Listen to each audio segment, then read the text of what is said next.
Okay, so welcome to video number 6, and we just completed the December of 2014 transactions to open this to create the opening balance sheet for the store.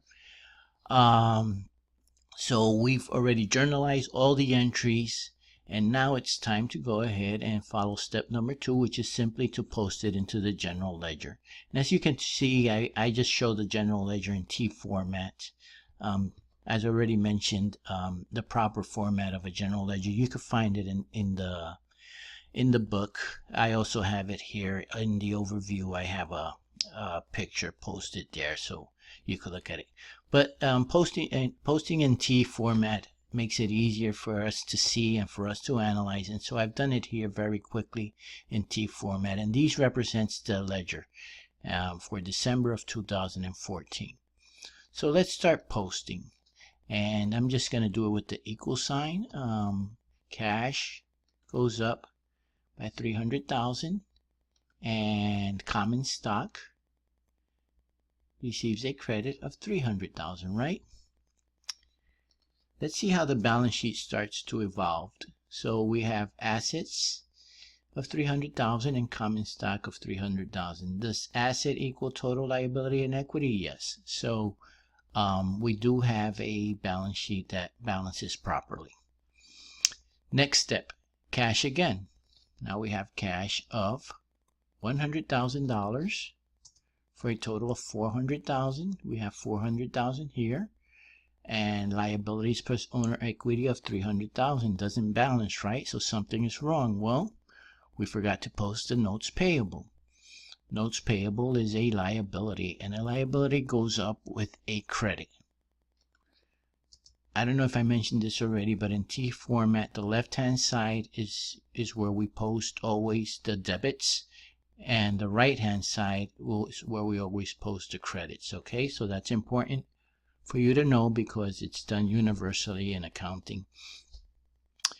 Okay, and I always recommend you use T formats in your problems and exercises to study because it helps you visualize everything is right there in front of you. So here we see, for example, that cash already has been debited twice. In other words, it has increased twice, and it has a total balance of $400,000. And it's very easy to see, and it's very easy to see which entries offset them.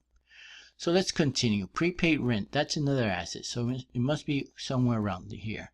So prepaid rent increased by 24,000, and that decreased cash. So my cash went down by 24,000. Okay, so as you can see, my net balance adjusted here. I have formulas in there, and my prepaid rent went up by $24,000. Supplies went up by $2,000. That's another asset over here. And cash went down by $2,000. Let's take a quick look at the balance sheet, see how it's looking. 400,000 and 400,000, that means it's balancing. I have my cash, my supplies, my prepaid rent, and my notes payable, and my common stock. So you see how the balance sheet starts to evolve as you start to do transactions, right? This is a very important statement in accounting. So you're starting to understand the whole accounting process and how balance sheets are being developed at this point. So hopefully, if you understand these videos, then you can clearly see how we develop a balance sheet through this process. Equipment. So equipment, now we purchased $80,000 worth of equipment, and yes, I double checked, and it's going to be depreciated in 8 years. Okay, so equipment F8, but we don't have to do that till January of 2015. So equipment goes up by 80,000, and this equipment was purchased with cash. So cash goes down by 80,000. Again, double check the formula here, and nothing changed. We simply exchanged an asset for an asset, and we posted the right amounts. Inventory and accounts payable. Inventory goes up by 60,000, and accounts payable goes up by 60,000. That is a liability. As you can see, we are posting. Let me do something here. Let's say I make a mistake, which is not gonna happen generally because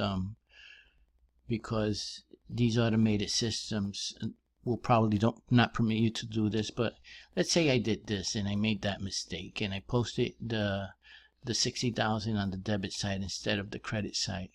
Well, do these balance? No, they don't. So the accounting equation, assets equals liabilities plus owner's equity, is off balance, and that tells you you have a problem. And if you look into the issue, you'll find that the problem is here. You posted this one wrong.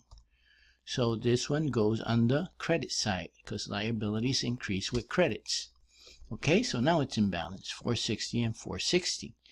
And last but not least is the short-term investments. One thing that I was saying before in the last video is, before I was cut off, was that this is classified as a short-term investment. There's another sort of investments that are short-term that are classified as cash equivalents, but those have to be 3 months or less.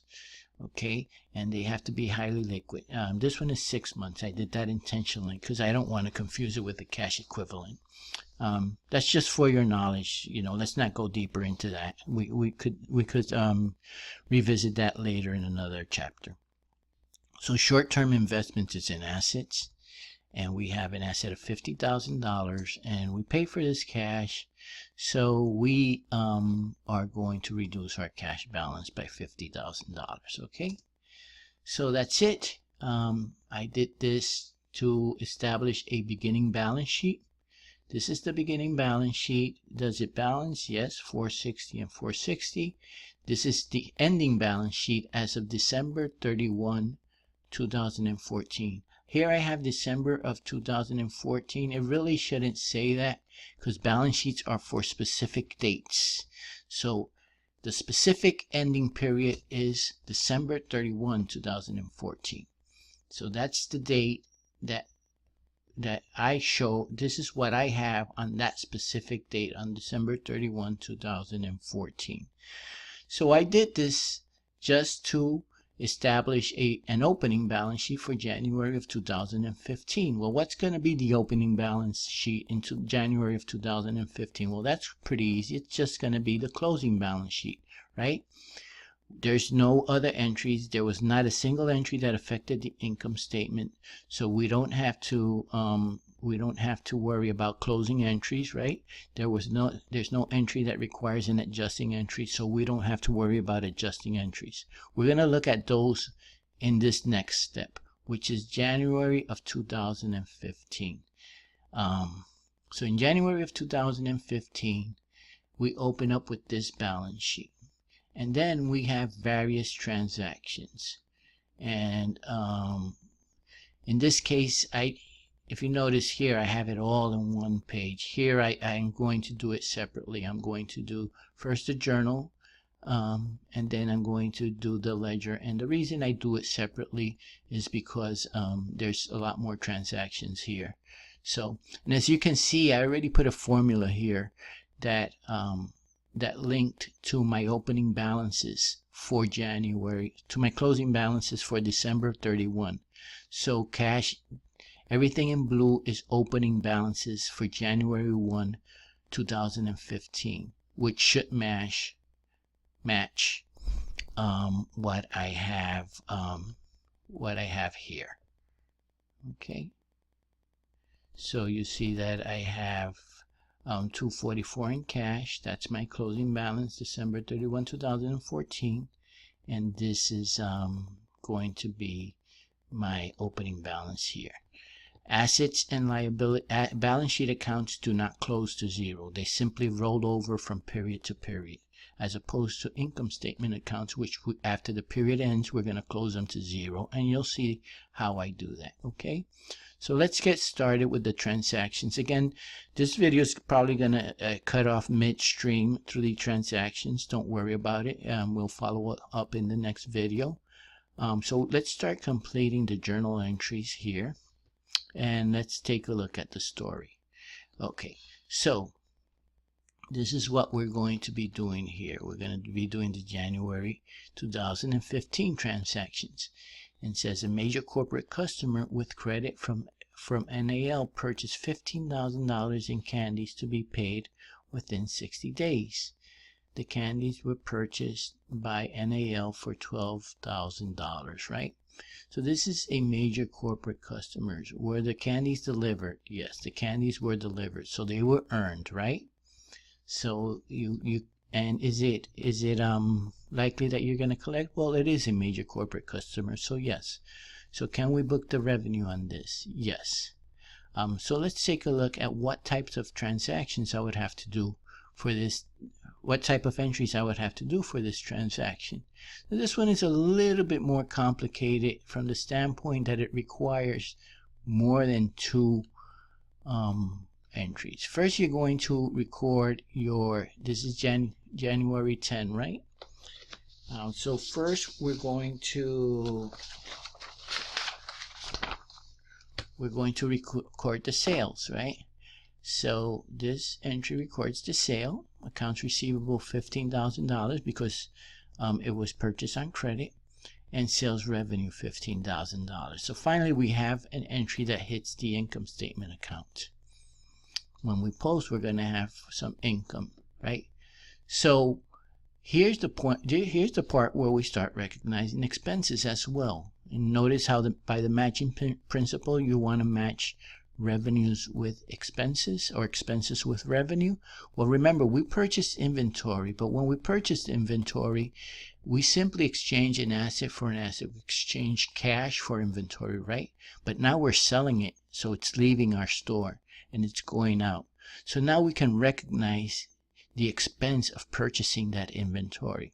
Well, the expense, we're going to recognize it as cost of goods sold. As I said in the bullet point, it cost the store $12,000. So it cost the store $12,000 and they obtained $15,000 in revenue. Both of these are income statement accounts.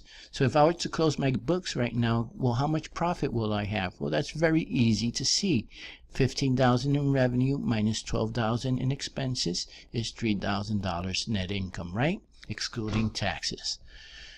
So that's this entry. It's probably you know, as you can see, it's more than one debit and one credit. It's two debits and two credits combined, and that's the entry for that transaction. Okay, let's continue with the story. So NAL declared a 10 cents per share dividends to holders of records on 1/18/2015 to be paid on 1/31/2015.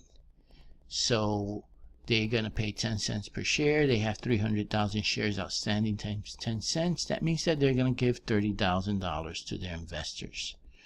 Okay, so one note that I want to make here is that this doesn't comply with GAAP. I believe, and I'm pretty sure, that one of the requirements in order to pay dividends, and we'll talk about this more later, is that you must have retained earnings, sufficient retained earnings to pay out dividends. And in this case, we have zero retained earnings because the store is just starting.